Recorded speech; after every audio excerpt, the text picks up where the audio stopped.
ಬುಕ್ಕಿಂಗ್ಗೆ ಅನುಗುಣವಾಗಿ ದೇಶೀಯ ಅಡುಗೆ ಅನಿಲ ಸಿಲಿಂಡರ್ ಪೂರೈಕೆ ಸಾಮಾನ್ಯವಾಗಿದೆ ಎಂದು ಕೇಂದ್ರ ಪೆಟ್ರೋಲಿಯಂ ಮತ್ತು ನೈಸರ್ಗಿಕ ಅನಿಲ ಸಚಿವಾಲಯ ತಿಳಿಸಿದೆ.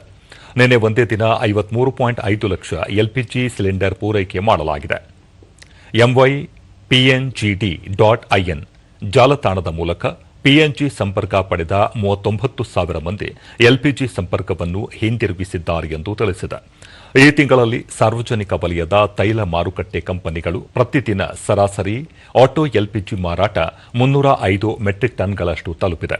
ದೇಶಾದ್ಯಂತ ಪೆಟ್ರೋಲಿಯಂ ಉತ್ಪನ್ನಗಳು ಮತ್ತು ಎಲ್ಪಿಜಿ ಪೂರೈಕೆ ಖಚಿತಪಡಿಸಲಾಗುತ್ತಿದ್ದು, ಎಲ್ಪಿಜಿ ವಿತರಣೆಯಲ್ಲಿ ಯಾವುದೇ ಸಮಸ್ಯೆ ಇಲ್ಲ ಎಂದು ಹೇಳಿದೆ.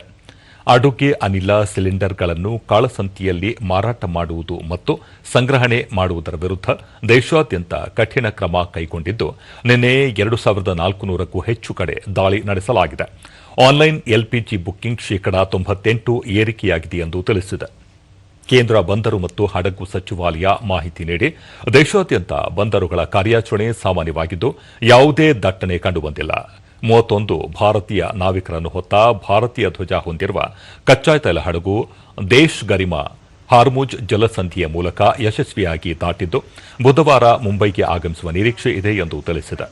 ಕಳೆದ 24 ಗಂಟೆಗಳ ಅವಧಿಯಲ್ಲಿ 2 ಭಾರತೀಯ ಹಡಗುಗಳು ಹಾರ್ಮುಜ್ ಜಲಸಂಧಿಯ ಮೂಲಕ ದಾಟುವ ಸಮಯದಲ್ಲಿ ಗುಂಡಿನ ದಾಳಿಯಾಗಿರುವ ಘಟನೆ ವರದಿಯಾಗಿದೆ.